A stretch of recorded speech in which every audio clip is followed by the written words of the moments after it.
It's about to start. I can see someone's asked if the lecture started. It's about to start.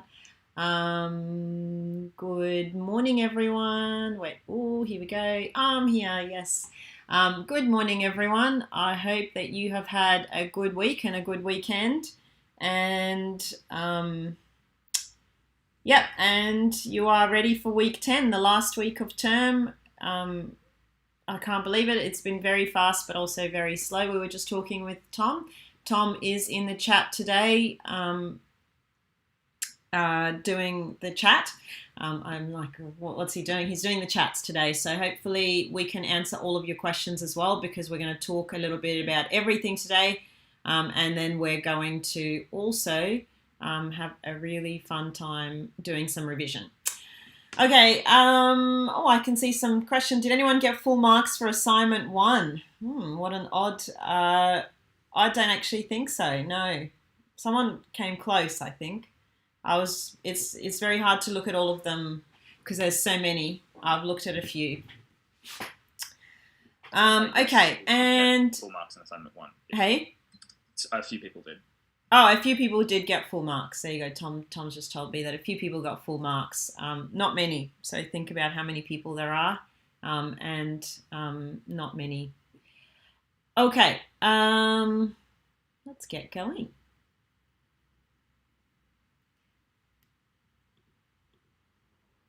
Sorry, I'm feeling a bit frazzled this morning. I think it's gotten to week 10.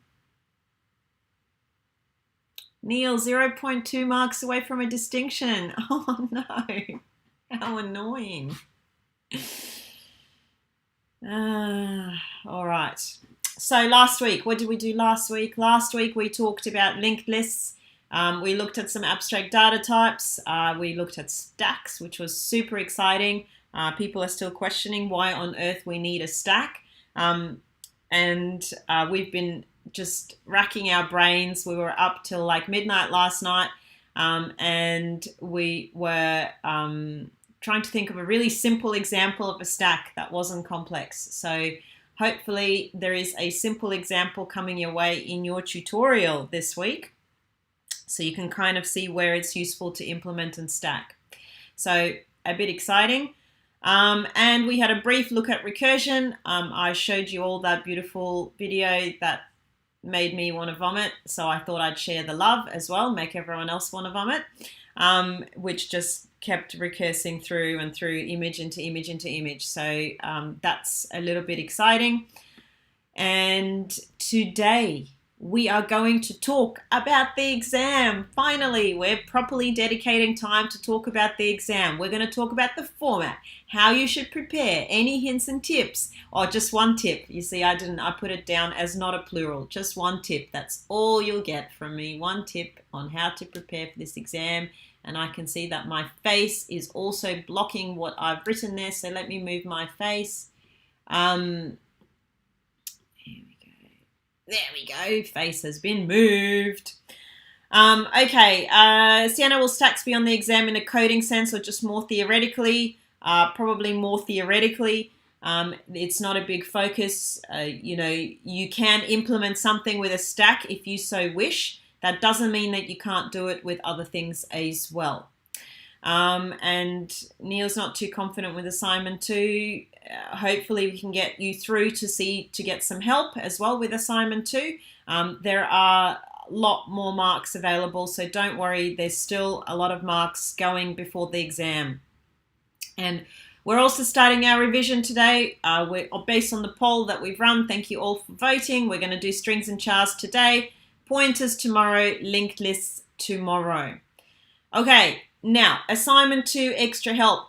I made an announcement yesterday, but just to confirm, we are opening up some extra help so that to relieve some of the pressure on those help sessions that are getting very full and people are waiting a long time. So there are some tickets up for grabs for the extra help questions. So what is happening is you can register yourself for one of the Tuesday, Wednesday classes if you need some extra help with the assignment. And this is the link to do it for a Tuesday or Wednesday class. And it's also in my weekly announcement, so you'll be able to find the link for it there. And if you need Thursday, Friday class, that is on this link here. Okay, and I've posted them in this chat, above the chat. But Tom, could you please post the links in the chat again? Bob, you forgot to submit an exercise in a weekly test. Can you please email CS1511, and we will organize everything. Okay, where is the code today? But it's going to be a little bit before we get to the code. Okay, a little bit of housekeeping. My experience surveys are out. Please, if you could please tell us about your experience, to shape the future of education at UNSW. But mostly we really do use the information to improve 1511 for the students that come after you. And for, the next few iterations, the next iteration gets improvements based on what you have said in the My Experience surveys. I find the information very useful, and I really like the feedback because we want to be able to make a course that you leave, with having felt like you've learned something that you've enjoyed as well. So we would love to have some feedback. If you can please fill out the My Experience surveys, that would be really much appreciated. And can I just remind you to please keep your feedback constructive so that we can actually do something about it. That would be fantastic. Could I jump in very briefly on that, Sasha? Hang on, I'm just going to also say, so in the past, and this was in person, I've had My Experience surveys that have commented on my clothes. That is not something I can change. So please comment on things that we can act on and we can change to make the course better. Okay, I think Tom wanted to say something about My Experience surveys. Yeah, there are two things I wanted to say just on behalf of the tutors. The first one is that tutors really value the feedback that you give them as well. They put a lot of work into delivering the classes, so they definitely will like any feedback, both about things that you did like in their classes and also things that you would have appreciated if they'd done differently. The other thing which is important to say is, this is not just about 1511. So if you're sitting there thinking, well, 1511's over for me, I'm going to get out of 1511, I can go on to 1521. First of all, a lot of the tutors in 1511 move into other courses. So if you give them feedback, they might move into 1521 and 2521, and you'll see them again. So in that sense, it can be very helpful to give that feedback. The other thing is that if we consistently hear from students that there are, good ideas or there are things in 1511 that we could have done differently, we do pass that feedback along to other courses. So it can be that providing feedback on 1511 means that your experience in 1521 or 2521 will be better. So even if you're thinking to yourself, I'm not doing 1511 again, it's still really important to do My Experience, both for your tutors and also so that we can improve this course and future courses. Okay, and you will also get some time in your tutorials to fill this out, but also, if you have a few minutes now, please at least open the link so that you remember to do the My Experience surveys as well. We would really appreciate your feedback. Okay, the exam. Let's talk about the exam. What is in the exam? Everything is in the exam. So everything that we've learned so far, simple if statements and while loops, variables, ints, doubles, chars, structs, strings are in the exam, arrays, linked lists, pointers, ADTs like the stack, and recursion. So the reason I have arrays and linked lists highlighted is because arrays and linked lists are hurdles. What that means is there's question 1 and question 3 are array questions, and question 2 and question 4 are linked list questions. You must be able to pass one of those questions to pass the exam. So one of the arrays questions and one of the linked list questions to be able to pass the exams. You can print F, take it or leave it. I hope you can scan F as well. Okay. What is the date of the exam? The exam is on Friday, the 3rd of December. So you've got a little bit of time to prepare for it, and hopefully you don't have 1,000 other exams that you need to prepare for. The exam is running from 1 till 7 p.m. That means that the exam is 6 hours long. Just thought I'd do some basic maths there. But It feels like a really long time. The exam was actually sort of designed to be a 3-hour sort of consistent working exam, but you get 6 hours to do it in. So please, that means you need to take breaks. You need to have something to eat, something to drink. You're able to go to the bathroom. If you have any, issues, we can deal with them as well in that time. Okay, so the lab this week will provide you with a test environment that will be similar to your exam. And this will allow you to familiarize yourself with the setup. So what you will see when you go into your week 10 lab is you will see something that looks like this. I don't want you to see that yet. Okay, so you'll see something that looks like this, and now my big head is blocking what you can see. There you go. Okay, so you will have practice exam part 1, practice exam part 2, but you will have to access the practice exam environment using this link, okay? So it will be similar as to what will happen in your final exam as well. You'll be asked for your ZID and your ZPass, and then you will be taken to your personalized exam paper. And in the final exam, we personalize the papers, so please, keep that in mind as well.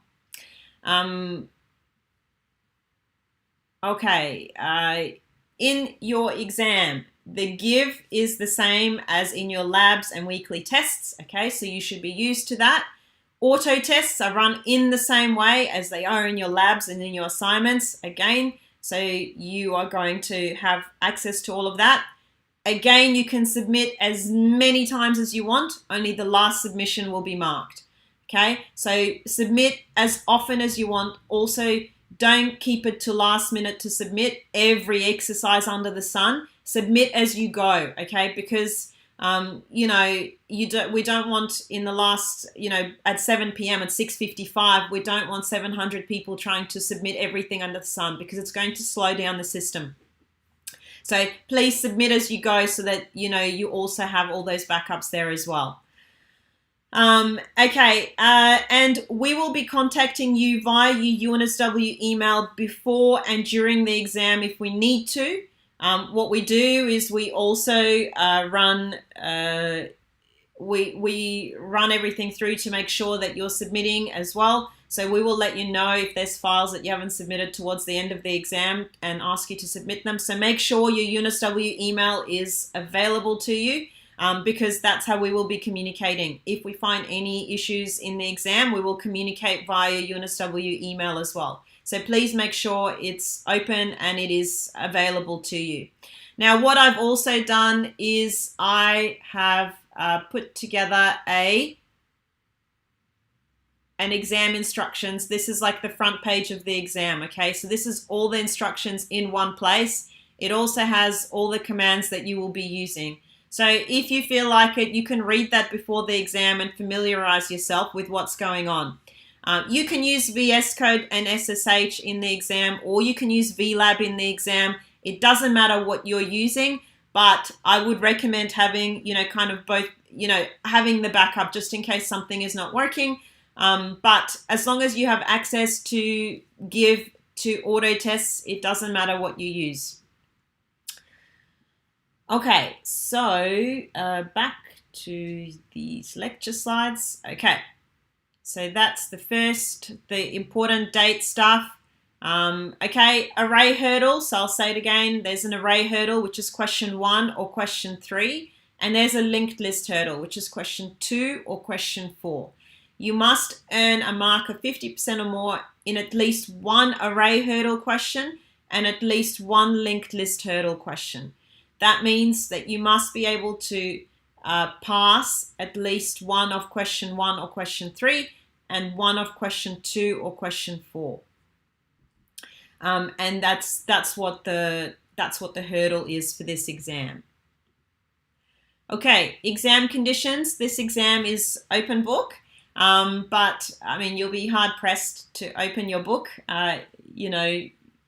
You won't be able, you won't have the time to still learn things kind of thing.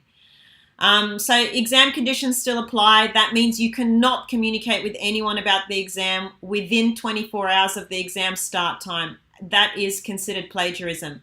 The exam is absolutely not proctored. I do not believe in proctored exams. I think there is a lot of ethical considerations for me personally. I really don't believe in proctoring and watching you because it just, I'm not into it at all. So this exam is not proctored. We're not watching you at all. You have 6 hours off your own time. You know, you can do whatever you like in that exam. Hopefully you will be doing the exam, not just like having snacks for 6 hours. If you want to have snacks for 6 hours, you can. But, take your time, work at your own pace, so you don't feel the pressure that someone is watching and micromanaging you as well. This is your own time. Please, work as you would work normally without that added pressure as well. Is that a day off for me? I actually have to be available for 14 hours that day. So it is not a day off for me. That day is going to be a day of hell for me because we will be communicating with you throughout the exam. No external help, so you cannot ask questions online or in discussion groups. We will be monitoring this. No discussion of the exam or sharing your code with anyone except for COMP1511 staff. Okay, this is an important one. If you experience any issues during the exam, okay, you can contact us. This is the email to contact us during the exam, okay? We have, there will be 3 of us on that email at any given time during the exam, which means that we're able to answer things for you quickly, sort out any issues quickly as well. So please use this email address. We are monitoring the exam, we're monitoring, and we are there through the whole exam, okay? We're walking hand in hand with you. I feel like we should have some song now going. So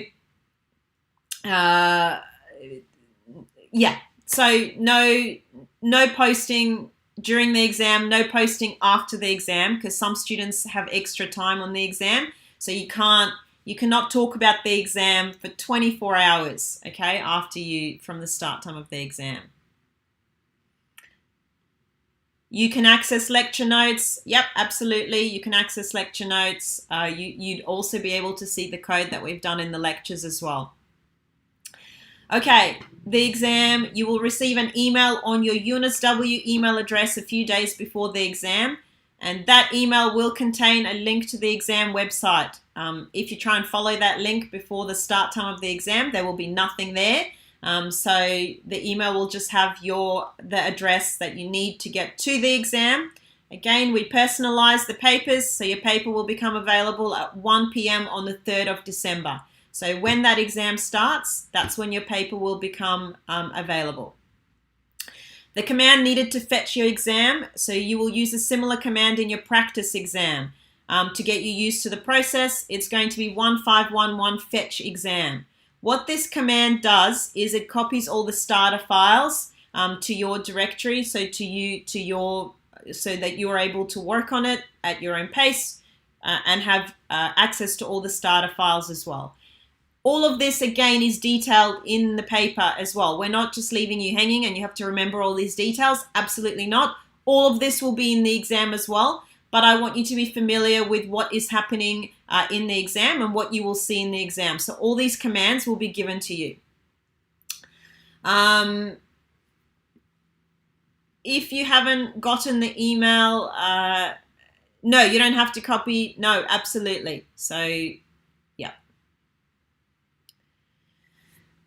Okay, fit to sit rule, and this is across the whole of UNSW. The fit to sit rule, can I remind you that by sitting the exam on the scheduled assessment date, you are declaring that you are fit to do so and cannot later apply for special considerations.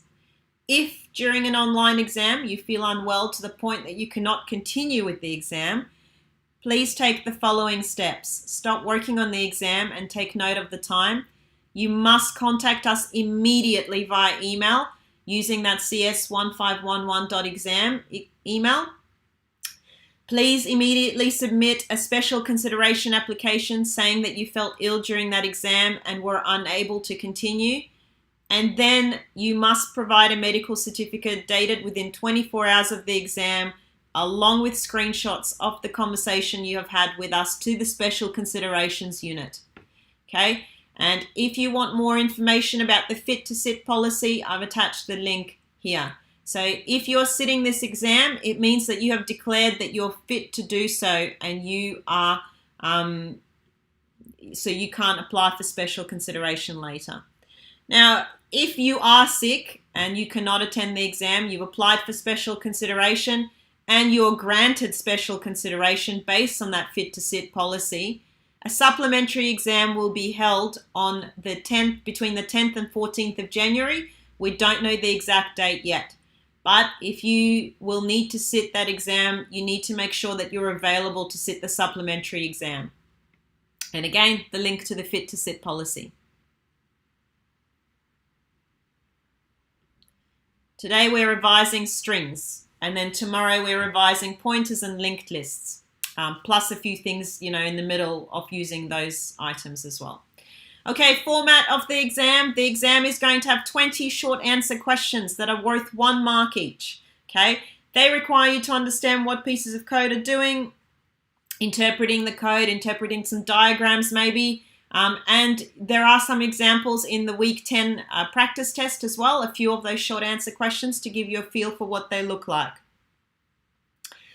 There are also 8 practical questions. They are 10 marks each, so that's 80 marks in total, and they're your programming questions. They're similar in style to the questions that you've done in your labs, in your weekly tests, and in the revision that you will do, and you'll get a bit of a feel for them also in the week 10 practical exam lab as well.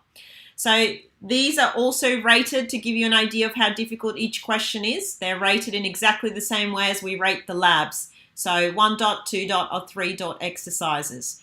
We hope that everyone can attempt and complete the first 4 questions of the exam. That would be that would be amazing if you could attempt and complete the first 4 questions. That would be very good. And yeah. Okay, so 20 questions, 20 short answer questions. They're 1 mark each. These questions will be about whether you understand core coding concepts and the C programming language. Your answers will be the multi-choice, or they will be a short answer question. So some are, what will this code do? We'll give you a piece of code. You need to say what will it output. Some are, how does this concept work? So what's happening here? Maybe a diagram, what's happening in this diagram. And again, some examples will be in the week 10 lab. So you might have to write very short fragment of code, but it would be very minimal because it's 1 mark. Okay, short answer questions. Some more details is you will fetch a file called exammc.txt to answer them in for your short answer questions. Okay, that will come in when you use that fetch command. That file will be copied over, and this file is in a special format so that we can check it to make sure that you've got answers for your questions. Don't worry, we do manual marking as well if something looks completely off. We do look at them manually as well. And you will have to type your answer within the triple curly brackets. Again, you will have an example of this in the practical, in the prac exam in your week 10 lab, so you will get a feel for what it looks like and a feel for what it feels like. So only answer in the triple curly brackets will be accepted. And some questions will have validation, so you might only be able to answer with the letters A, B, C, or D, for example, maybe E, who knows. And it will have the same structure as the practical one as well that we see in the week 10 labs. So don't worry, you will get a feel for what this text file looks like and what you should be doing. Sasha? Yeah? Sorry, I just wanted to butt in to say the files will be called prac SA, not MC. Okay. So if you in the week 10 lab, if you look at it, it'll say prac_SA. That's the multiple choice file. We're just calling it short answer this time.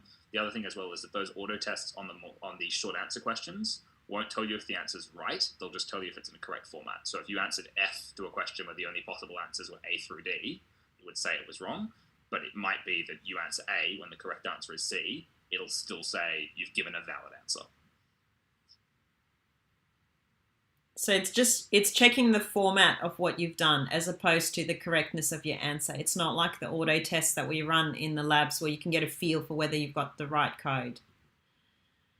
Okay, practical questions, 8 questions. There's 10 marks each, total of 80 marks. Questions are similar to the revision exercises in the labs.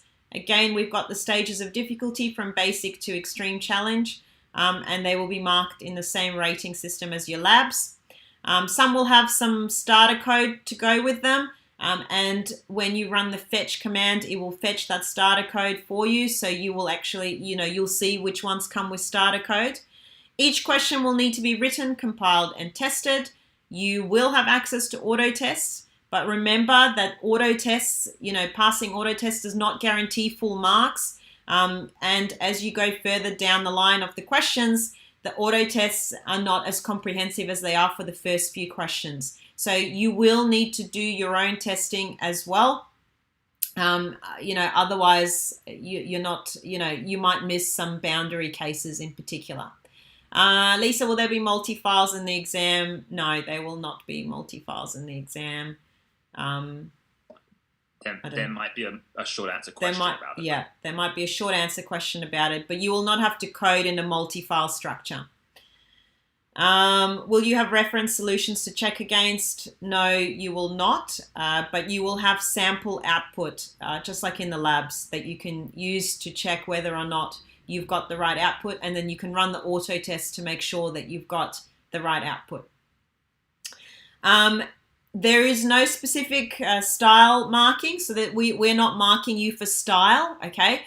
But, you don't need to write comments, but please make sure that you're still using semi-good style, because we have to manually mark it and we have to be able to read your code and understand what on earth you're saying. So please, shall I say, I'm about to go through how many 1 dot, 2 dots, and 3 dots are in the 8 questions. About to go through it.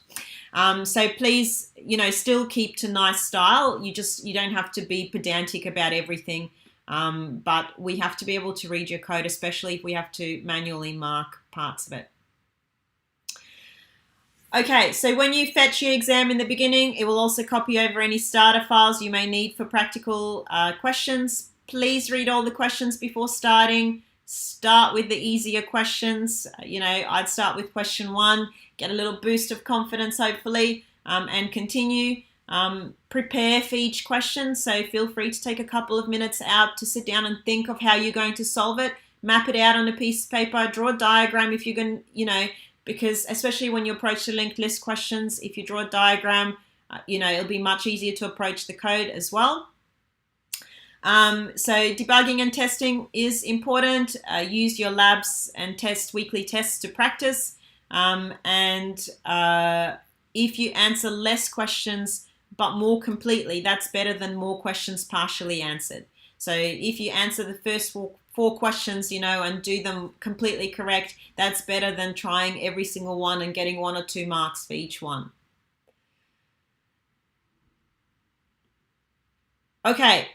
Practical questions. Someone's asked any suggestions on how we can distribute time amongst the 1, 2, and 3 dot questions. That depends, okay? And I'll talk a little bit about it when I talk about the difficulty of the questions. It depends kind of what mark you're aiming for as well in the exam.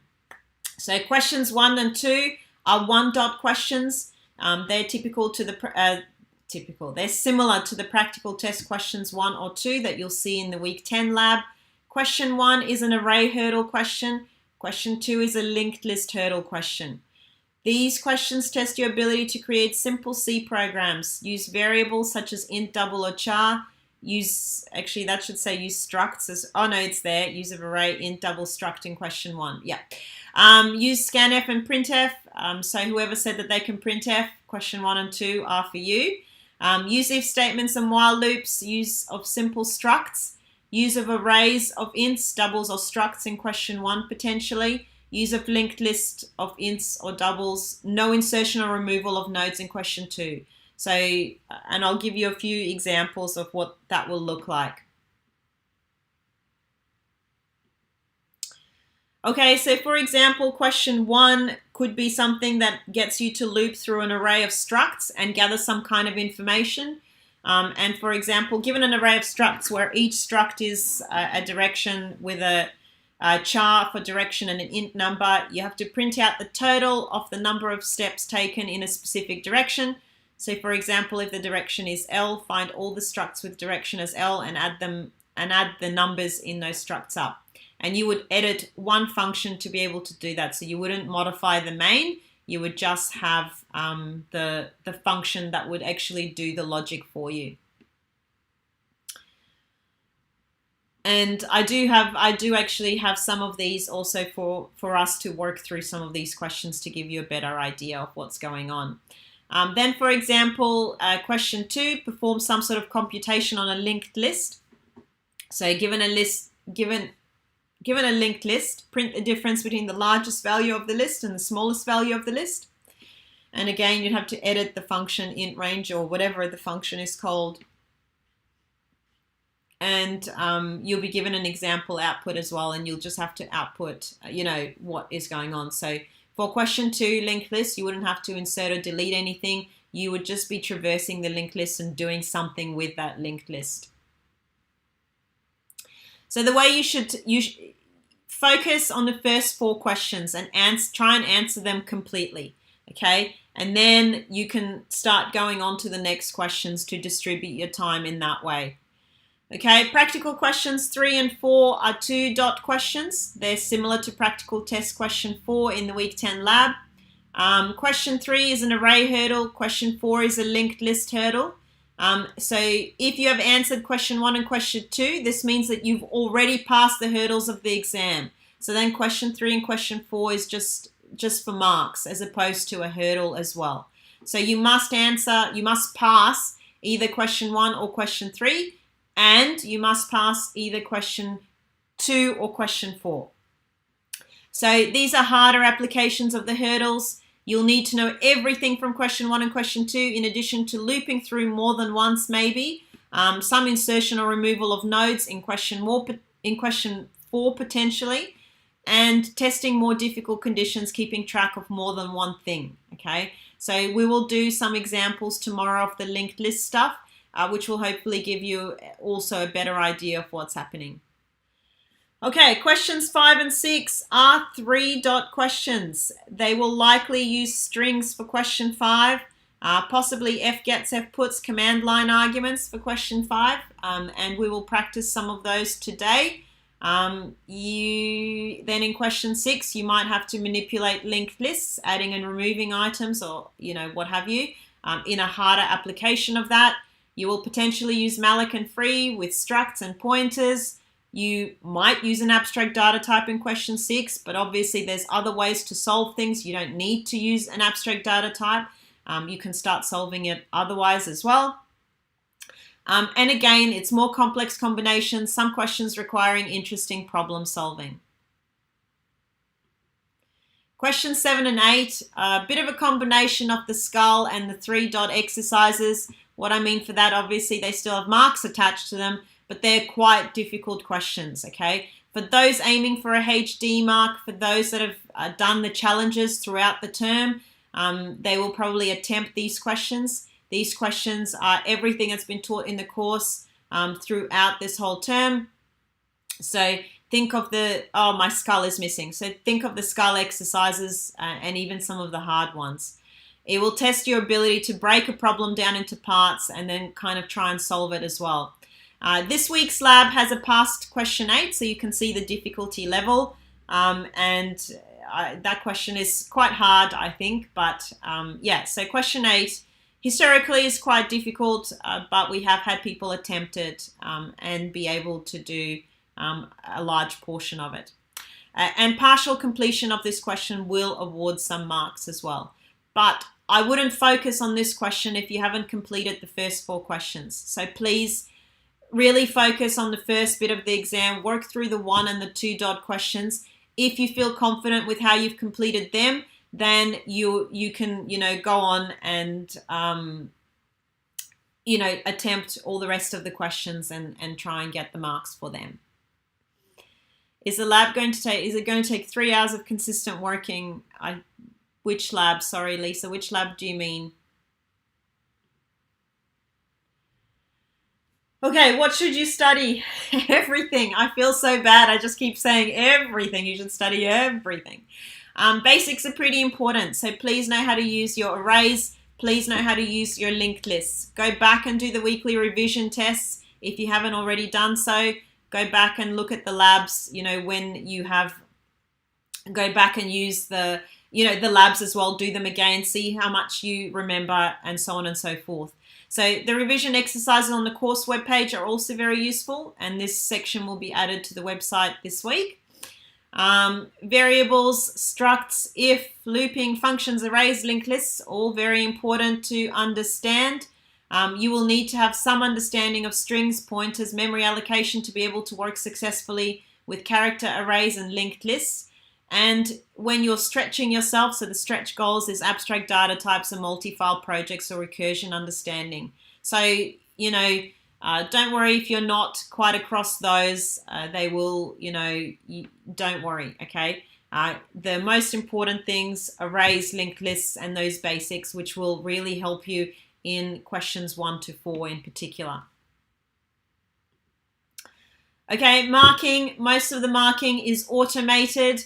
That means we run auto marking first, and then we will go through and manually look at any anomalies that we find to make sure that everything is okay. But please make sure that your input-output format matches the specification that you're given in the question. Any of the hurdles, so questions 1, 2, 3, and 4, we all check them manually to make sure that we give you the most possible marks, which means that you can pass. So we don't, it's not about, it's not about failing you. It's more about giving you every possible mark so that you can pass and so that you can actually get something from the course. Marks are earned for correct code, not for passing auto tests. So if you're failing auto tests, please still submit your questions, okay? Because we're going to go and look at it manually. And if, you've got a new line that shouldn't be there, but everything else is correct code, you will get most of the marks for that question, okay? So please still submit, even if you have, even if you haven't been passing auto tests, submit what you have. So minor errors like a typo, otherwise correct solution will only result in a very small loss of marks because we're manually looking at them as well. Okay, just wanted to say, you've got this, you can do this. I know it sounds horrible. It sounds, it's all very intense. But, I hope that being able to sit in the comfort of your own home will contribute to you feeling a little bit more comfortable as well. So some parts of the exam, particularly the later questions, like question really 6, 7, and 8, they're designed to be very challenging. You do not need to complete them to be successful in getting a great mark in this subject, okay? They are there to challenge those people also that have been doing all the challenges throughout the term as well. Please know that you do not need to complete them to be, to do really well in this subject. Please make sure that you take regular breaks during the 6 hours or you will turn to mush, okay? Please take regular breaks. You can't think for longer, your brain will break. You just will not feel very good. So please make sure to take 5-10 minute breaks, every hour or something to really give yourself a chance to recharge. Make sure that you're taking, drink breaks. Make sure that you've got snacks or something to eat as well so you can keep yourself fueled and going. And when you're struggling to understand a question, particularly when it comes to linked lists, I would strongly recommend to draw diagrams, okay? Because once you draw a diagram with a list, often the answer becomes a lot more clear, or at least you can get something down in code and then you can, workshop it to see what needs changing. So go over your lab and your weekly test questions for extra practice, and we will make the revision questions available as well.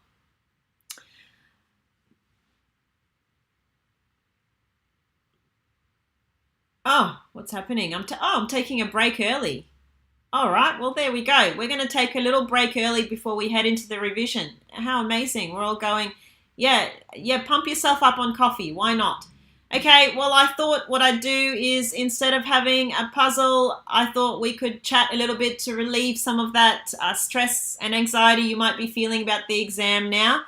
So feel free to tell us if you're doing anything fun over the summer break, and who will continue on the computing train, because I know some of you are not computing majors. I'm interested to see if 1511 has really sort of engaged your love of computing.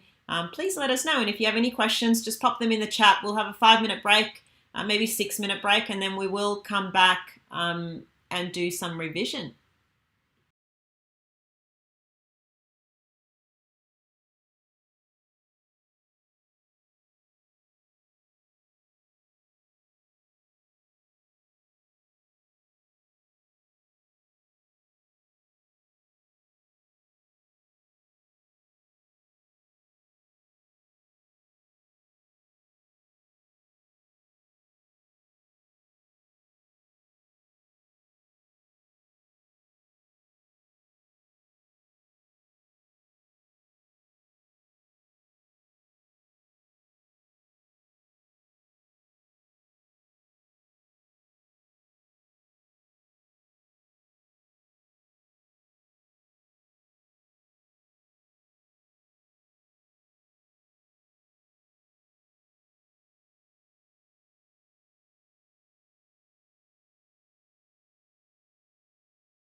Sorry, it's because I type under the COMP1511, and so I usually type week, but then obviously because I'm coming back, so I am coming back in 1 minute. That's why.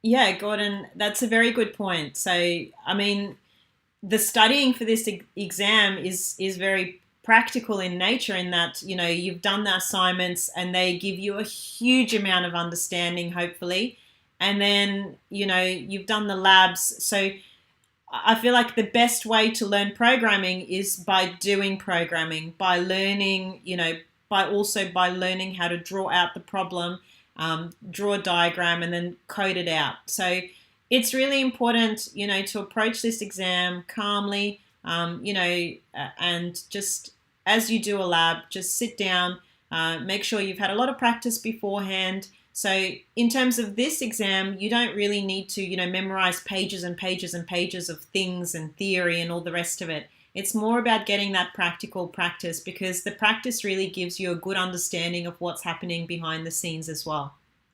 And definitely do not forget to breathe when you're doing the exam. That is pretty important. Breathing is important, snacking is important, and drinks breaks are important. So make sure you take lots of breaks.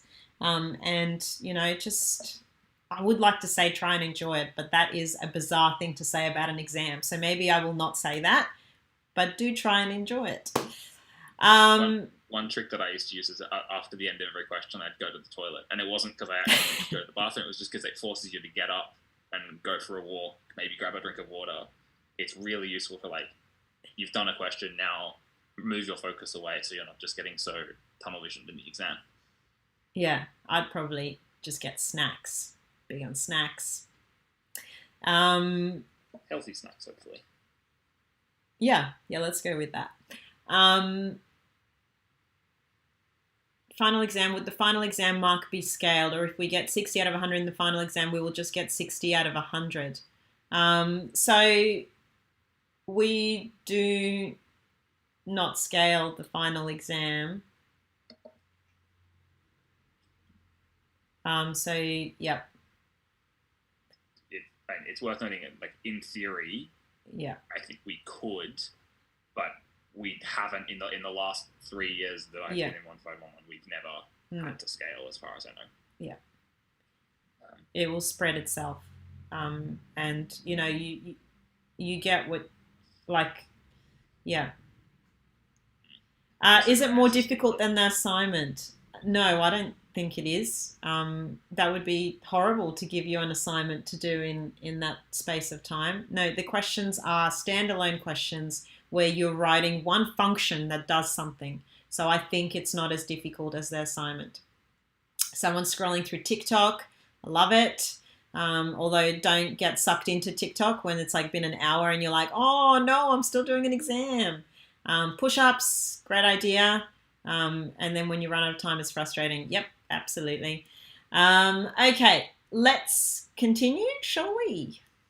Let's continue. Oh, I haven't switched myself on. There we go. I'm back. All right, let's talk strings.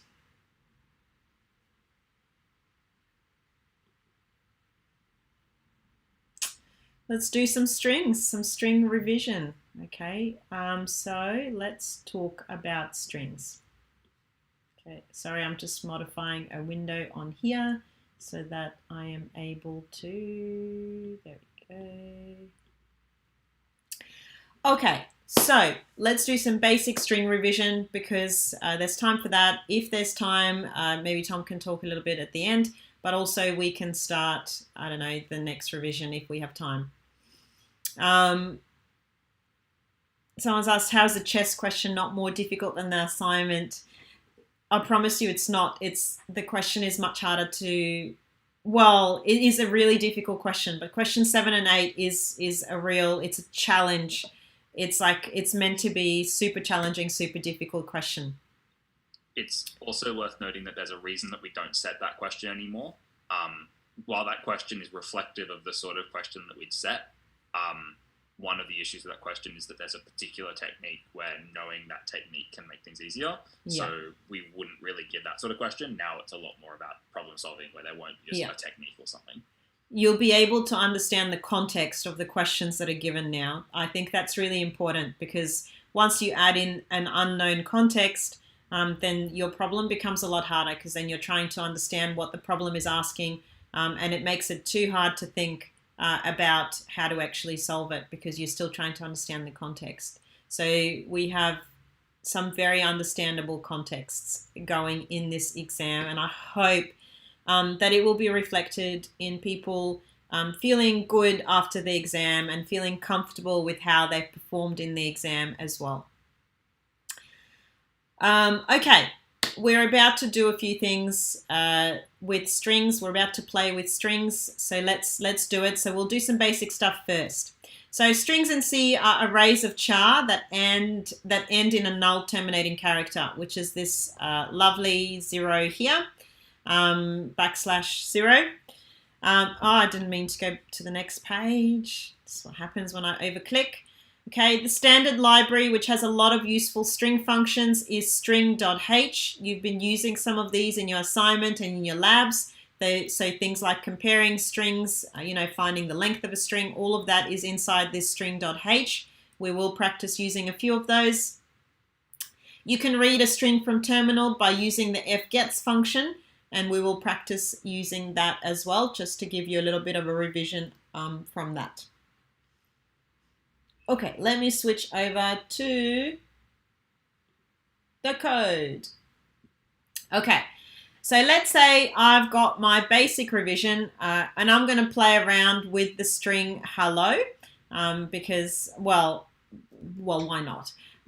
Okay, so if you have, and remember that a string in C is an array of characters. So if you have a string array and you've initialized it with the word hello, remember that you're putting that hello in double quotation marks, which means that you are giving it a string. And the way it will place is in the 0th index, you'll get the character H.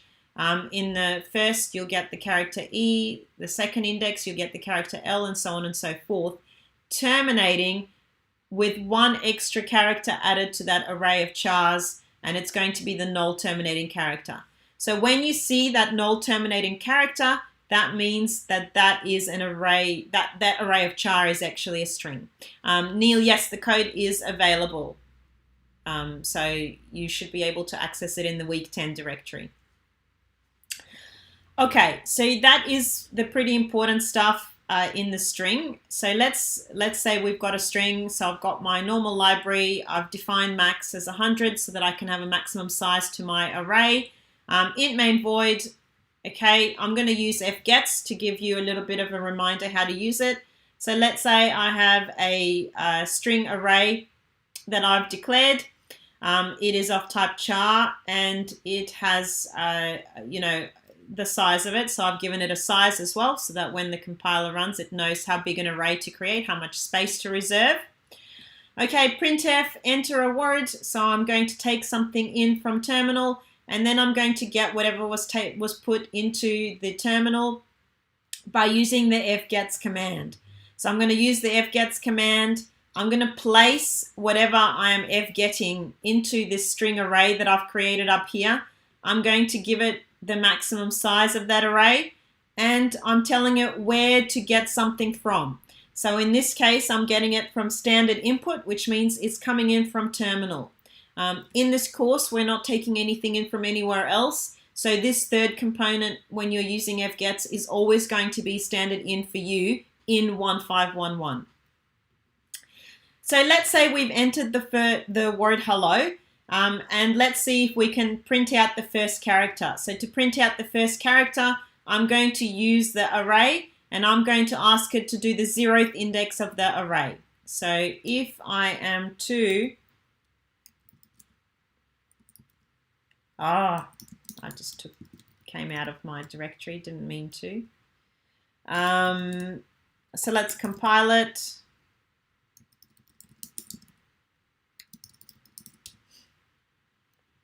And let's run it. So it should output a H for me if I print out the word hello. So the first character of the word is the letter H. Okay, great. Let's change it up. Okay. Now what happens if I didn't mean to uncomment that. That's not a command. Okay, what happens if I now have a string array and I'm going to say the fourth one is now going to be equal to G. So whatever is sitting at the fourth index, so up here, I'm going to actually change that to a G. So now it means that the word is going to be HELLG instead of hello. And let's see if that is in fact what will happen. So I'll go to terminal, compile it again and run it again. So I'll still go with hello. The first character of the word is H, which is what we did before. And then I changed my fourth character, so my fifth character actually, but the character that is sitting at the fourth index, and I changed it to a G. So now my word becomes hell G. So like a variable, we change that value at index 4. That's right. Yeah, so you can change whatever you want at any index you want. Okay, now let's say I want to truncate. Oh, my picture is now, hang on, I'm going to move my face. It's now blocking what's happening. There we go, face gone. Okay, so now let's say I want to truncate it. So what happens if now instead at string array at the fourth index, I'm going to put a null terminating character. So now over here, I'm going to put a null terminating character. What that means is now my word is going to be hell because I've truncated my string. Okay, so now if I print it out, I'm going to get hell. I hope you enjoy the play on words. Okay, so my word, let's go with hello, and we get the first character is H, and then it prints it out when I change that to a G, and then when I truncate it, it's now going to be hell, because I've said that my null terminating character is now at position 4, which means that that's where my string is going to finish. And I can bring it up if I want. I can put it into, you know, string array, I don't know, 2. So close. And let's printf again.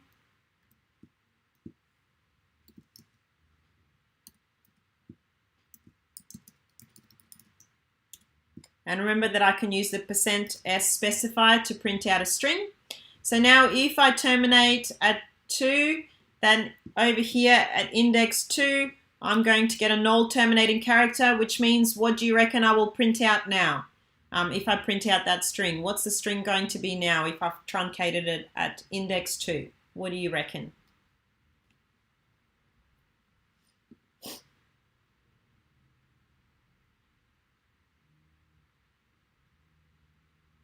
Yep, perfect. Well done. Yep. So we'll get an H and an E, a he. And, oh no, sorry, I typed a W there in the end as well. But anyway, it doesn't matter because I've truncated it at index 2. So when I've truncated it, I'll get a he. So you can use that null terminated character to truncate words as you need to as well. And I've got a question that will kind of get us to place that somewhere else as well. As one of our practice questions today. So that's the basics of strings. And you can also go through the string, you know, character by character, and then you get, yeah, that's pretty funny. I could have gone with an even bigger play on words. So you can, you know, you can go through it character by character, which you've also done in your labs, and replace certain things. And again, I'm going to have a question like that in our, some questions that I've decided for revision could be good. Okay, so the questions I've got for us to work through with using strings, just after having that basic rehash of what strings are. Actually, Catherine, you've asked a question. What's the reason why when we print hell G, there's a white space, then it ends, while we print just hell, it doesn't have that white space? You mean like there's a new line there? It's probably because I put a new line and then I didn't put a new line anywhere else.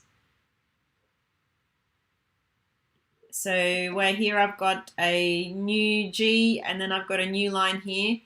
And then I've got a new line here. Tasha, we can't see your screen. You can't see my screen. Fantastic. That's great. Thank you, Tom. Hang on. That's one. Okay, here we go. So let's have a look. So,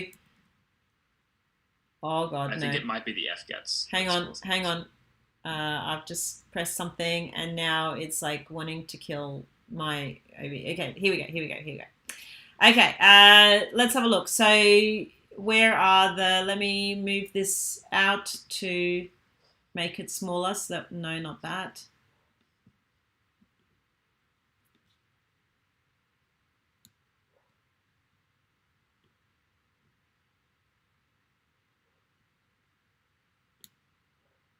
Sorry, my fine motor skills are just waning today. Here we go.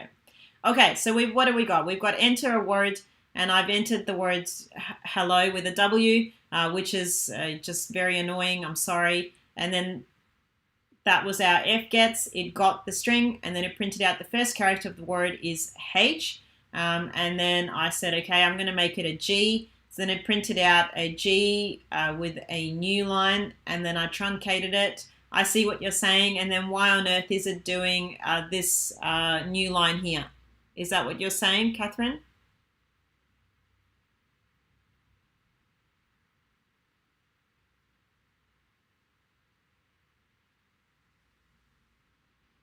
Okay, I'll just wait for you to reply when you reply that, and then we can go over it as well. Okay, so the questions that we're doing today, of course, my 10-second delay, of course, finished just as I went back to the questions. Okay, I'll come back to that in a second. I'll just go through these questions. Okay, so read in a string from terminal and reverse the characters in a string. Then I'm going to do, can you now read in from command line and reverse the characters? Then we're going to do remove all the characters in a string except for letters of the alphabet, read the string from standard input, and then we're going to change it up and read them from command line and do this. And then finally, we're going to read in some words from the terminal and arrange the words in alphabetical order. And then we're going to read it from command line and do that as well. Are strings considered as an array question? Gordon, that's a really good question. Usually we have our arrays of ints to start with. And often question 5 might be a string question. Will you need F gets in the exam? It depends. If you're reading in a string and you need to read in a string, then you will need to use F gets in the exam, and it would be quite useful to do. But I mean, of course, you can try reading things in character by character and putting it into an array, but it's much faster to use F gets and just do it in one line of code. Okay, let's have a look. Okay, I'm going to remove this. I've got the question on each of the files as well so that you don't get,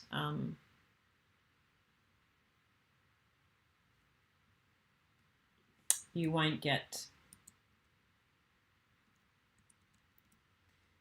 don't have to remember them.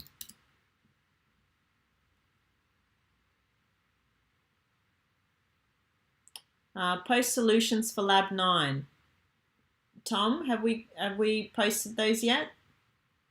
Not yet, because it's only week 10. We wouldn't have. No, yeah. No, they won't get posted till the end of the week, I would imagine. We might try and get them out a little bit earlier than usual, so you've got plenty of revision time, but they won't be up until the end of the week, would be my expectation. Yeah.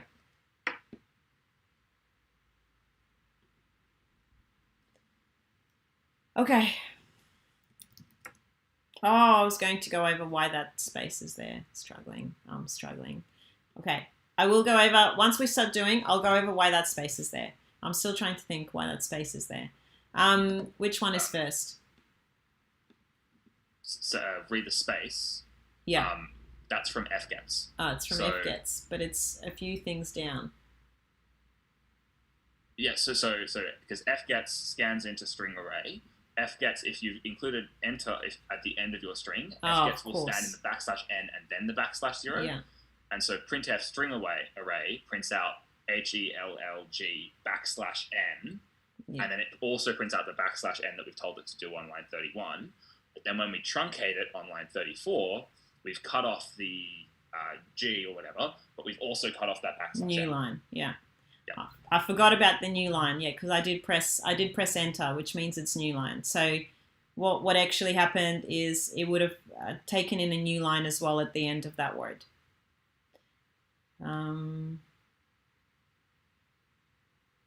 Which one is the first question? Oh my God. Reversing strings. Okay, there we go. Reverse characters in a string. Yeah, so Catherine, so you're going to have a new, so let's say we read in the hello over here, hello. And then you've also got a new line as well. So you've read in a new line as well. And the new line goes,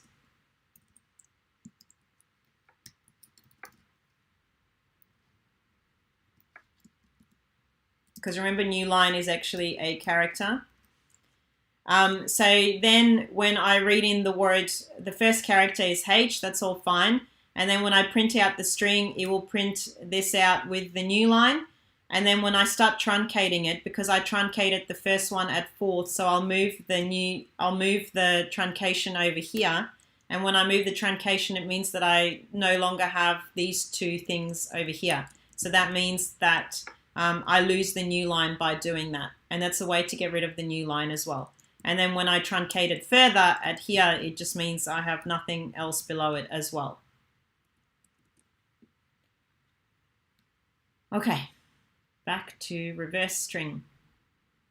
And remember, you can get rid of that new line as well. So you can ask if there is a new line, then truncate it there. So you could, instead of sort of doing this, so when you get this string, you can go through it and see if there's a new line. And then if there is a new line, move your null terminating character to that index.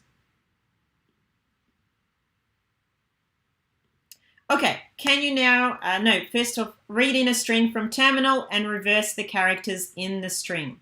Okay, how exciting. Okay, what are we doing first?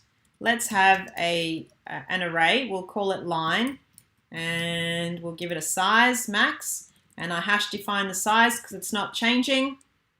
Okay, and now I'm going to print something out. I'll start with just a word. Struggling. Here we go. Okay, and so now how do I get it from the terminal? This word that I want to read in, how do I get it from terminal?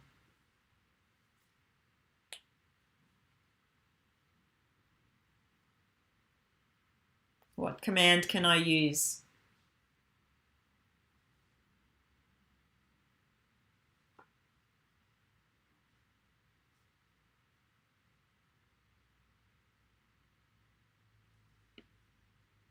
Yep, fgets. Let's fgets. I agree. I've just typed fgets into the YouTube chat. I'm answering my own questions now. Okay, so I'm going to fget. And what will be my inputs into fgets?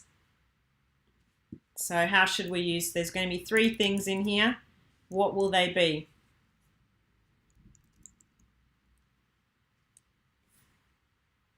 It depends. So Ryan, would get char be better if we're individually reversing the letters? It depends. I mean, you could read it in character by character and reverse as you go, or you could read it into the array and then do the reversal after that. So there's always more than one way to solve things. Usually in computing, you're going to get, there's never, just one way to solve something. So I'm going to read it into this array that I've just created, line, and then what's going to be my second argument to this function? Yes, standard input is the last one. Excellent. So it's the third thing I tell it. And what do I tell it as the second thing? Yep, well done. So I'm telling it the maximum size and the third where it's coming from. Excellent. So I'm going to read in this line and it's going to place whatever was happening in there into this array that is called line. And so that means that I now have access to whatever was happening there. So now it's time to go through it and turn things and reverse things around. Okay, so what should I do there? What are your thoughts? How will I approach the solution to this question? What do you reckon? What would be the first thing I could do? So give me some thoughts. What are people's thoughts? I like thoughts.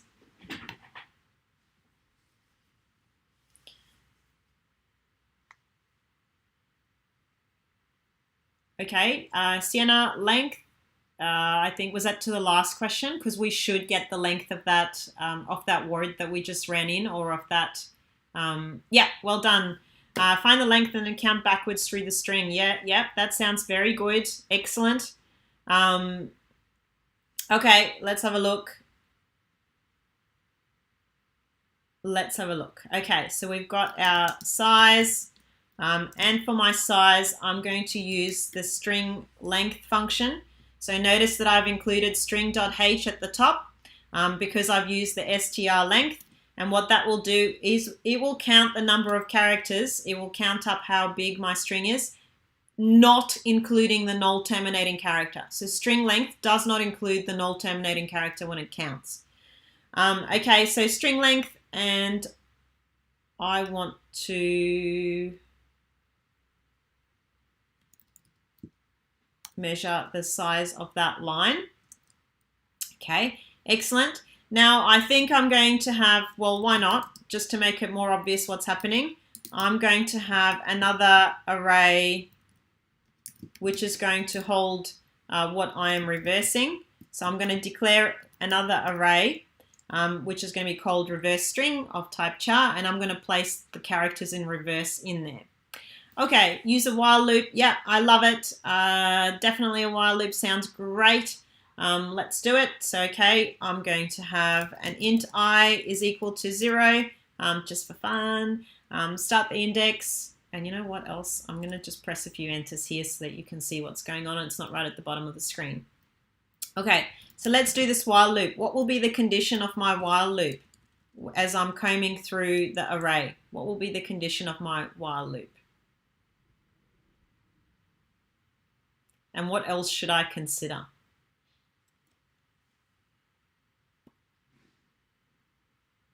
Okay, and Neil's saying, yep, go backwards. So will I be equal to 0 or will I be equal to something else? Yep, okay. So that's implying, Rachel, yep, great. So if I make I is equal to size, then I can go, yeah, well done. So then I can go I is going to be, whilst I is less than size. No, whilst I is, yep, less than size. Now, the big, my weird thing about greater than and less than symbols, while I is less than size. Yeah, that seems the right way to go. The crocodile is eating the bigger one. Okay, excellent. And then what I'm going to do is I'm going to place into index. What am I going to have in here? What will I have in here?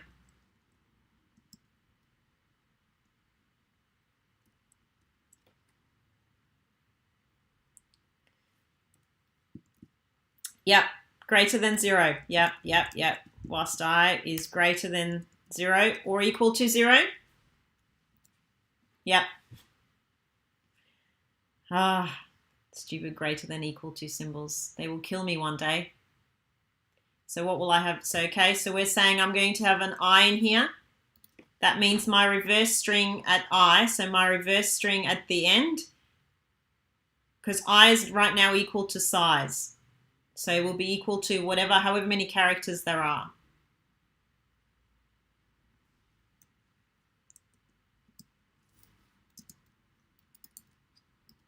And what will I have in here?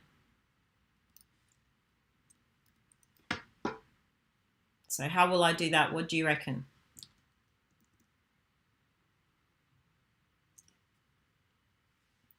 Oh, Neil, that's a great question. Will that include the null terminating character? It will not. So at some stage, I will need to include that null terminating character. Tambi, yes, maybe we should have another counter for the index of reverse string. I agree. And someone has found another mistake. Fantastic. That it should be. Oh no, someone's saying, oh, yeah, no, I did size minus I. Yes, we could do that. Absolutely. And you could subtract each time. or you could have another counter set at 0, depending what makes the most sense to you. So you could go one from the back, one from the front. So that means this is the one going from the front, this is the one going from the back. Okay, okay, so if we place that in now, then we should increase one and decrease the other. So I'm going to increase my J and I'm going to decrease my I. Okay, and then Neil brought up a very good point. Where on earth is going to be our null terminating character? Well, when we come out of here, that means that we have gotten all the way to the end of the string because I is now equal to 0. So what that means now is that we can say reversed string at size, because size is the last character of our, it's the length of it, so it's our last one. So we can say at the index is going to be equal to that null terminating character. So we've truncated our string. Okay, and let's print out to see if it's going to work. So,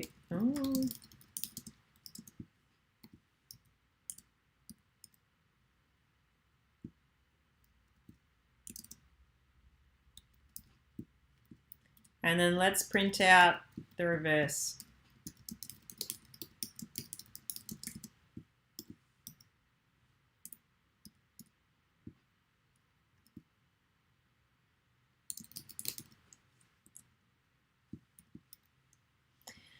Okay, should we see if it works? Let's see what it does. Oh, you're just, that's a great one. A little palindrome there. Okay, let's do reverse string. That will really throw everything. .c, o, reverse, reverse. Okay, this is going to be so confusing. I'll do another one first. Hello? Oh, what's happened? Something is not working as we wanted it to. So what do we reckon is the issue? And there is an issue here.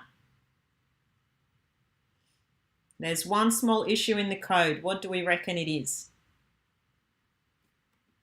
So let's say I've got my hello, okay?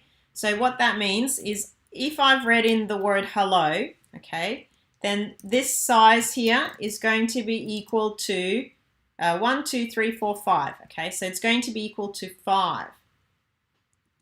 And what does that, so the string length is equal to 5.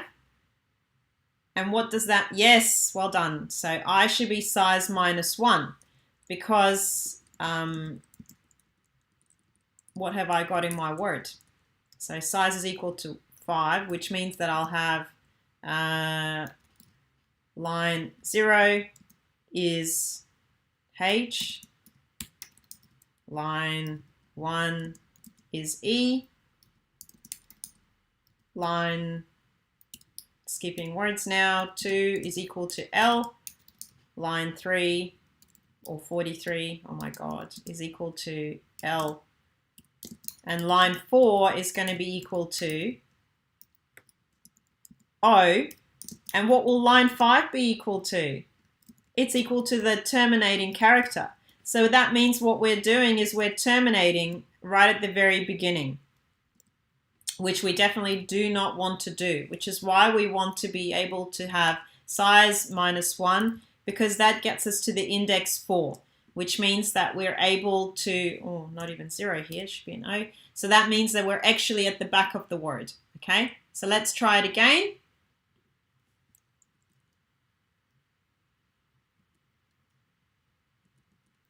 And let's reverse hello.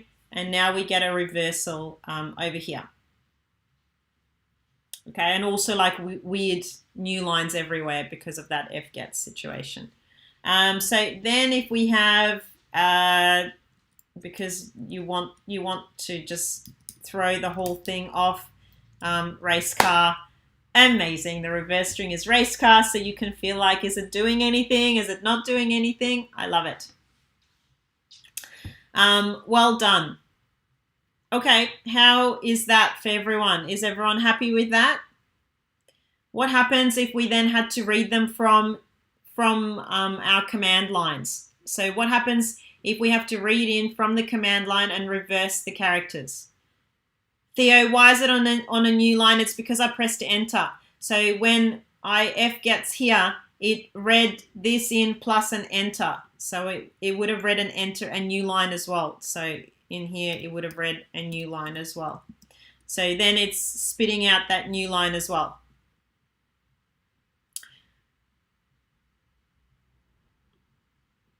Yeah, string length doesn't account for the null terminating character. So if I have hello, hello has 1, 2, 3, 4, 5 letters in there. Okay, the null terminating character is in the 6th letter, but remember that indexing starts at 0, which is why my size is equal to 5 of the word, but my last thing is going to be in the 4th index. Yeah.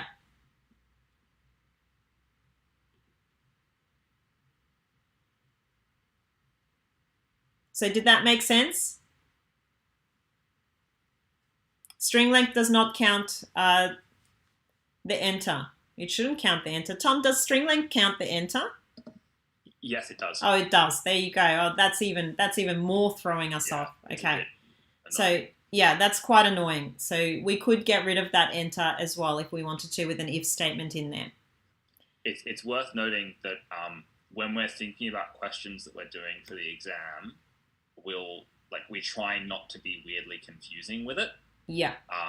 So you should consistently have the same behavior with FGATs. Like you'll consistently get a /n in the exam, or you'll consistently not. Generally, that's how we do it. Yeah. We're not going to try and trick you on the semantics of that. That's right. We're not going to throw you under the bus. Promise.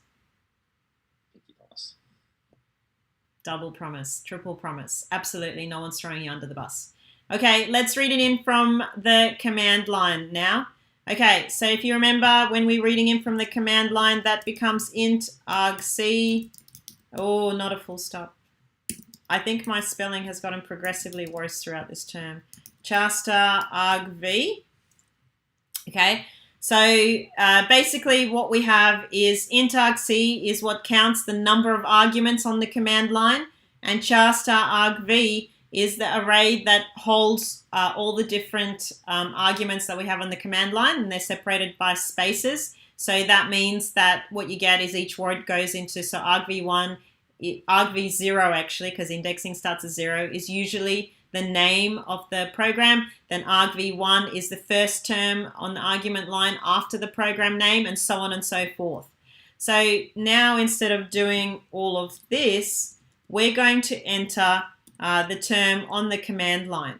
So what we want to do is we want to be saying, okay, now in this case, we don't have an array that we have saved it into, but what we could do is we can read it from the first argument, okay? So if I enter into the program, and let's say the program is called reverse, so I'm going to reverse hello.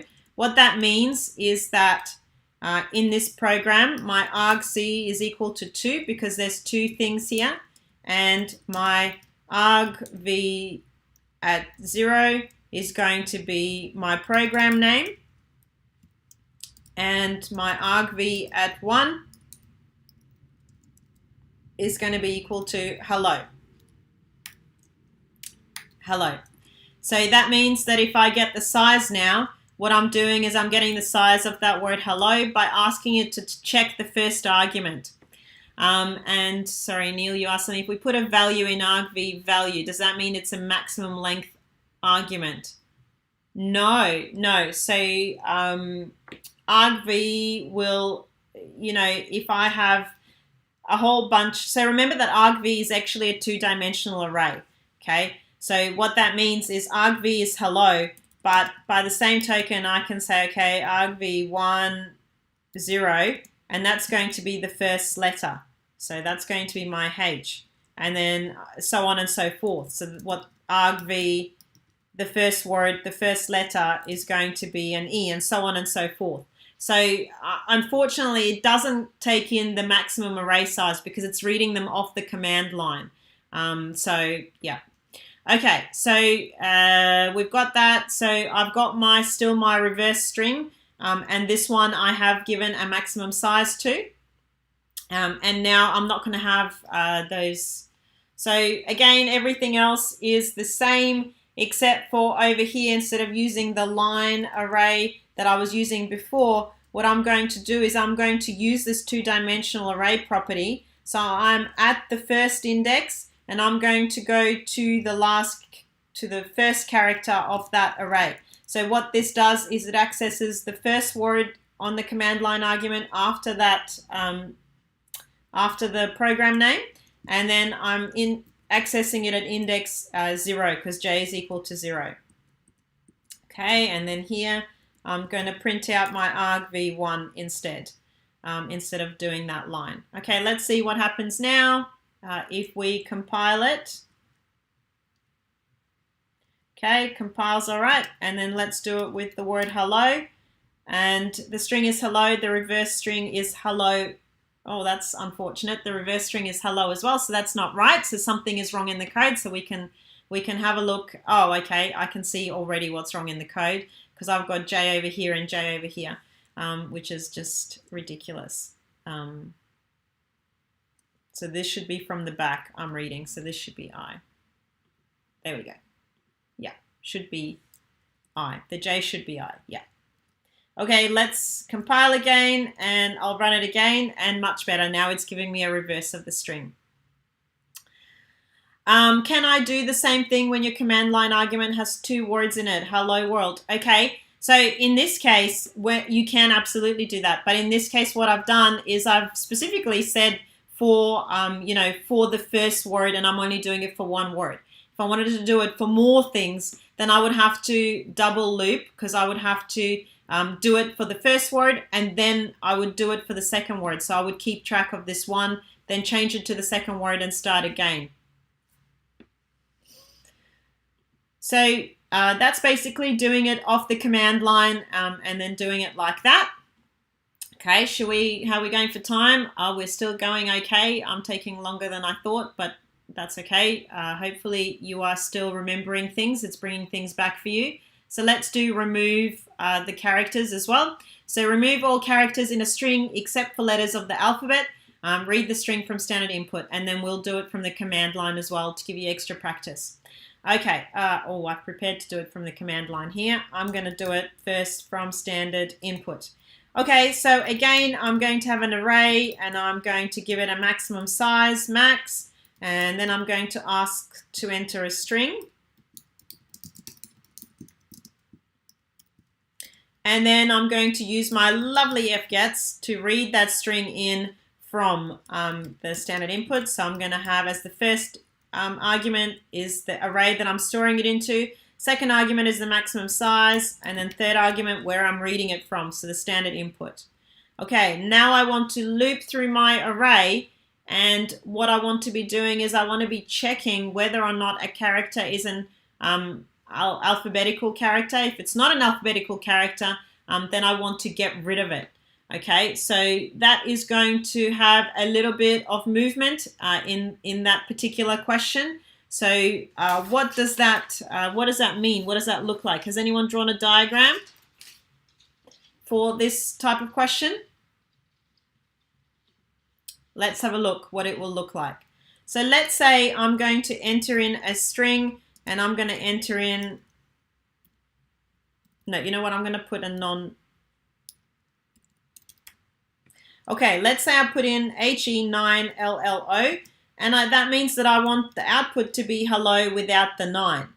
So what I want to be doing is I want to be cruising through my array until I get to this non-alphabetical character. And when it is non-alphabetical, I really want to get rid of it and move everything else over one backwards so that I'm able to move everything over one, because then I'm going to need to truncate it as well.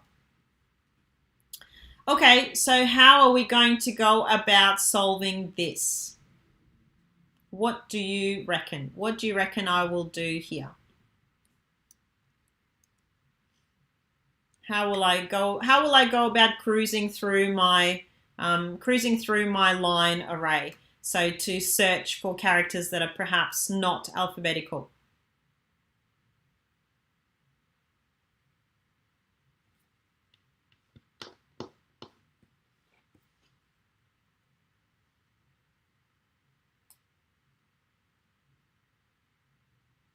Yeah, so we can check that the characters between little a and little z, or big A and big Z. Absolutely.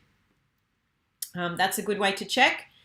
The other function that is available to you, just to be a little bit tricky, inside, you can check if a character is alpha, and that will tell you if it's between. That is actually checking if it is between A and Z or A and Z.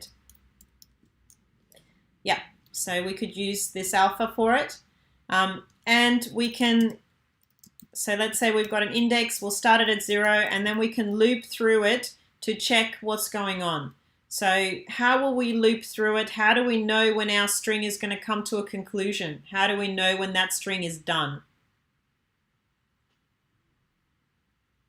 And remember that, yeah, that fgets will read in the spaces as well. So how will I check that the string is done or not done?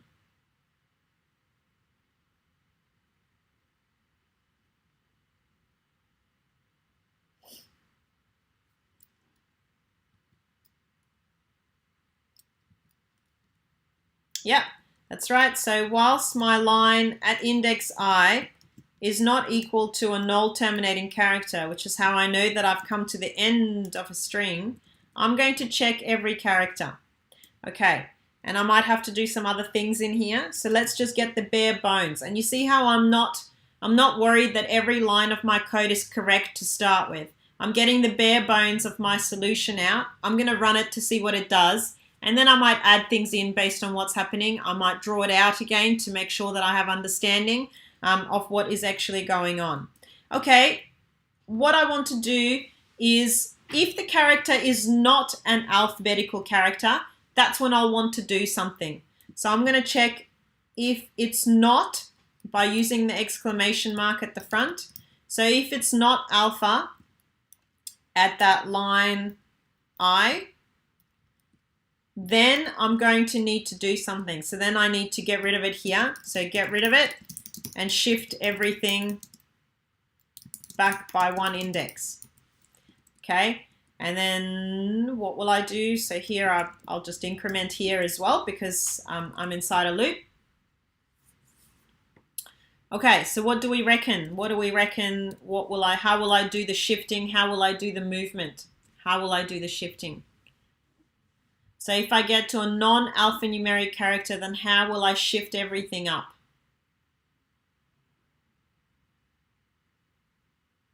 And this one is a little bit tricky. So I reckon you do need to draw this one out. So let's say I'm sitting, yes, Sean, absolutely. I might need another while loop to get me through. That sounds like a good idea. And what is my loop going to look like? So again, if I have HE9LLO, what I'll get is line at 0, 1. So line at 2 is going to be equal to 9. Okay. What then I want to do is I want to move everything up 1. I'll want to make line 2 is equal to L. Line 3 at index 3 is equal to L also. And line at index 4 is going to be equal to O. So I want to shift everything up 1 as well. Okay, so Theo, line I is equal to line I plus 1. Okay, yeah, so that could be a good, yeah. So line at index I is going to be equal to line at index I plus 1. And what will be my condition in here? How long will I keep going to do that? How long will I keep shifting them across?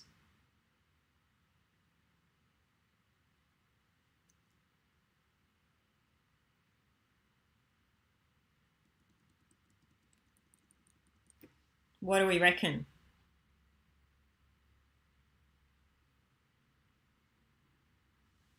Yep, that sounds good, Tanvi. That sounds very good. So I might have an int j is equal to I, which will start me off where I want to start moving.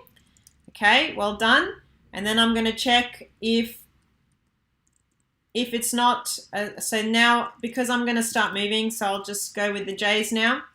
Okay, and that means, yep, so until I reach the null terminating character, so whilst line j is not equal to the null terminating character, so I'm going to the end again, and I'm going to move the characters across by 1. I'm going to increase my index, and when I come out of this loop, what do you think I want to do? I want to still have a null terminating character as well. So what do I assume? What do I know? What do I not know? Where do I want to put a null terminating character?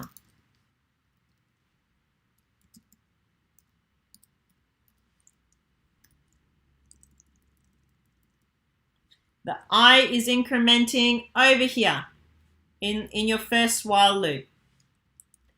So because what you're doing is you're incrementing the I until you get to a non-alphabetical character, okay? And when I get to a non-alphabetical character, I've said, okay, I'm going to make j is equal to I, because then anything after that I, I'm going to move it across by 1, and then I'm going to continue moving through my array to keep checking for these letters. Yep.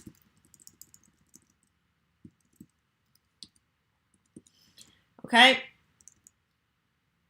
And then you would assume that at the end you're equal to the last line, because whilst line j is not equal to null terminating character, so when you come out of this loop, you assume that line j is equal to that null terminating character. Okay, so we're going to move the terminating character across, then we're I++, and let's print out to see if it's actually working. Here it is. I actually have the printout. So, and it's still argv1, so I'm doing it for command lines, but we're actually printing out our line. Yeah. Okay, let's have a look. Let's see what it does. Let's see if it's working, and then we can go through it again. Okay, remove. DCC, remove. Nope.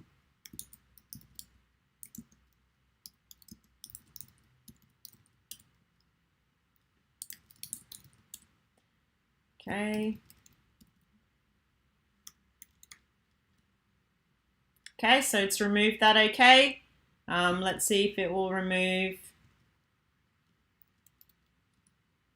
And it's removed more than one, okay. No, Tanvi actually fixed it. I had an I in there, Tom, and it should have been a J. Yeah, yeah. Okay, so yeah, a little bit of a lag, sorry. Okay, so what have we, and I didn't comment as I was fixing it. So, Becky, does it make sense why we're using the J as well or not? Can you please let me know if it's making any sense while we're using the J? Yeah, you could do that. You could store the string with only alphabetical characters to another string, and then just, yeah, you could do that. So there's always more than one way to solve things, the hard way and the easy way. Usually I take the hard way. If you could do something in 50,000 lines of code, I'm there for the party. Anyway, okay, so that's, yeah, and as Tom said, you can also do it with 2 indexes if you really want to get creative. So you can really you can really go crazy. Why not? And if Tom could do it with 50 indexes, he would. So he is also at the same party of let's make things more complex than they need to be, but more fun. Okay, and now what happens if we want to read them from command line as well? Okay, so if we want to do it from the command line, again, we're going to change this to int argc char star argv. And that means I do not need this anymore. And star. And then anywhere basically where there's a line, I'm going to change it to my argv. And let's say we're just going to assume that it's only one word. And so the same question as before, you could pulse through the different arguments as well if you had, by using, whilst, you don't, I is not equal to into the argc. So you could use that to realize how many things there are and start your counter at 1, because the first one is the first argument. That's not a program name. But if we're assuming that there's only one thing in there, then the first word at index I, and then this one will also be argv, the first one at index j, and here again argv1 at index j, and argv1 and argv1. Oh my gosh, there's more argvs here. argv1. Okay. Oh, and finally here, argv1. Okay, and I have a few minutes, so I might do, so let's just try it out that it works. Okay, so we've got, and okay, and so that's working by using those lovely argvs and stuff.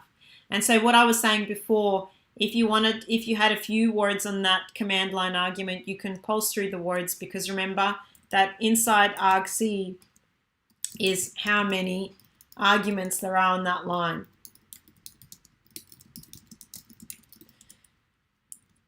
So you can use that to create a while loop. So let's say you have some sort of counter and you can count whilst the counter is less than the argc, then you can keep moving and you'd start the counter at 1, because that's the first argument.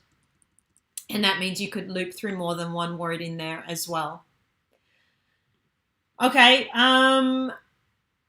why do we need line 38? I've just added some code and now line 38 is a bracket. So which line do you mean? Sorry, line 39. Okay, so the reason is that I'm truncating the null terminating character is because I want to be really lazy and print it out as a string. And when I print it out as a string, it needs to have a null terminating character. Tanvi, it could have been a lot easier to find the characters that are letters and put them in a new array rather than shifting things, but shifting things gives you a better idea how you can play around with arrays, which is why we shifted things as well. So as I said before, there's definitely more than one way in which you can solve things. But yeah, very good, very good. I think someone else has also asked the same, that you could you just put them into another array? You absolutely could. Any other questions? Because we're going to finish there for today. Tomorrow we're going to do some pointers. I feel bad we missed out on the alphabetical. Hopefully I have time to do the alphabetical one tomorrow. If not, I will upload the code for it after tomorrow, so you can still see the code as well, and so you can practice something. Any other questions? Just pop them in the chat. Tom, do you have anything more to add in the last few minutes? One thing I was going to say is to those questions that we had earlier regarding more general stuff around degrees and that sort of thing. Week 10 is a really good week to have a chat to your tutor if you've got questions about computing in general, if you've got questions about stuff that's outside the scope of the course. Most tutors that we've got are either doing or have done a CS degree, and if they haven't, then they'll be able to give you advice about who to go talk to. So feel free to have a chat to your tutors. If you want to talk to me specifically, I've got a shoot that's coming up in an hour. You're welcome to jump in at the end of that and ask a question if you've got one. But it's a good way to get sort of inside goss if that's something you're looking for. Apart from that, I don't think I've got anything else to say. Are there going to be revision lectures during STUVAC? There are none scheduled right now.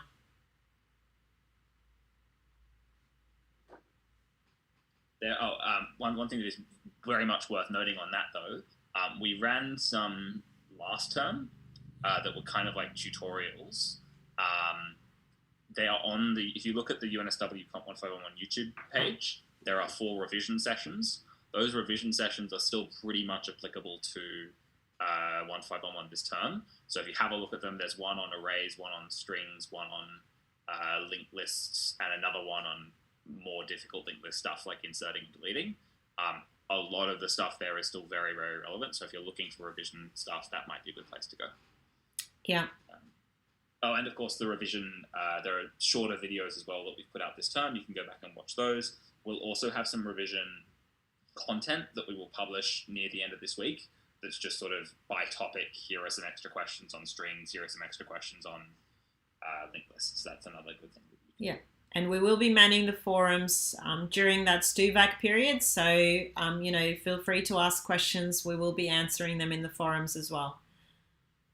That's it for today. I hope you got a little bit out of the string revision. Yep. And I hope you're ready for pointers and linked lists tomorrow. For a little bit of a break today from linked lists, and then we're back into it tomorrow. But have a wonderful rest of the day, and we will see you all tomorrow for another exciting revision session. All right, thanks so much. Bye.